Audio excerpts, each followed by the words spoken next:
வணக்கம் மக்களே, சற்றுமுன் கிடைத்த தகவல் ஒன்றை பார்க்க போகிறோம். இந்திய அளவில் அதிக கடன் வாங்கிய ஒரே முதலமைச்சர் ஸ்டாலின் தான்.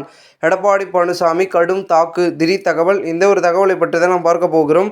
தகவலை பார்ப்பதற்கு முன்னதாக நீங்கள் நம்மளுடைய சேனலுக்கு புதிய பார்வையாளர்களாக இருந்தீர்கள் என்றால் மறக்காமல் நம்மளுடைய சேனலை சப்ஸ்கிரைப் செய்து வைத்துக் கொள்ளுங்கள். மக்களே, தற்பொழுது இந்திய அளவில் அதிக கடன் வாங்கிய ஒரே முதலமைச்சர் ஸ்டாலின் தான் என்று நேற்று திருச்சியில் பிரச்சாரத்தின் பொழுது எடப்பாடி பழனிசாமி விமர்சனம் செய்து பேசினார்.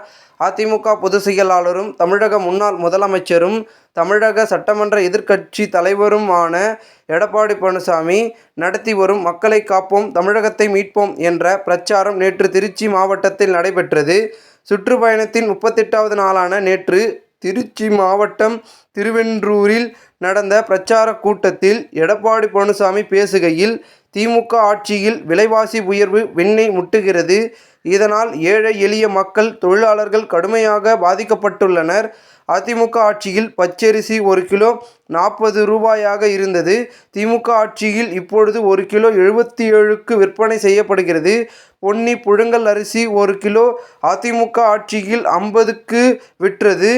இப்பொழுது திமுக ஆட்சியில் ரூபாய் 72ஆக உயர்ந்து விட்டது. இட்லி அரிசி 1 கிலோ ரூபாய் 30க்கு விற்றது. இப்பொழுது ரூபாய் 42 ஆகிவிட்டது. கடலை எண்ணெய் ரூபாய் 130இல் இருந்து ரூபாய் 190க்கு, நல்லெண்ணெய் ரூபாய் 300இல் இருந்து ரூபாய் 400க்கு விலை உயர்ந்து விட்டது. அதிமுக ஆட்சியில் விலைவாசியை உயர விடாமல் அதற்கென தனியாக நிதி ஒதுக்கி கட்டுப்பாட்டிற்குள் வைத்து இருந்தோம். ஆனால் திமுக ஆட்சியில் விலைவாசி உயர்வை கட்டுப்படுத்த எந்த நடவடிக்கைகளையும் எடுக்கப்படவில்லை.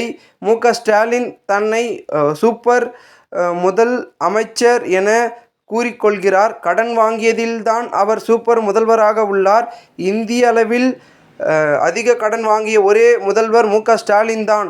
கடந்த 4 ஆண்டுகளில் ஸ்டாலின் 4,38,000 கோடி ரூபாய் கடன் வாங்கியிருக்கிறார். இன்னும் 8 மாதங்களில் இன்னும் 1,00,000 கோடி கடன் வாங்குவார். இதன் மூலம் திமுக ஆட்சி முடிவில் தமிழகத்தின் கடன் சுமை ரூபாய் 5,38,000 கோடியாக உயரும். இந்த கடன் அனைத்தும் மக்கள் தலையில் தான் விடியும்.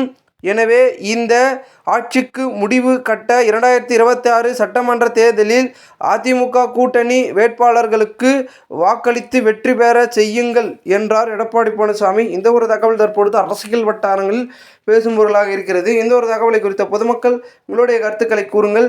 இதுபோன்று நீங்கள் அரசியல் சார்ந்த நிகழ்வுகளாம் தினசரி தெரிந்து கொள்ள நம்முடைய சேனலை சப்ஸ்கிரைப் செய்து வைத்துக் கொள்ளுங்கள். நன்றி, வணக்கம் மக்களே.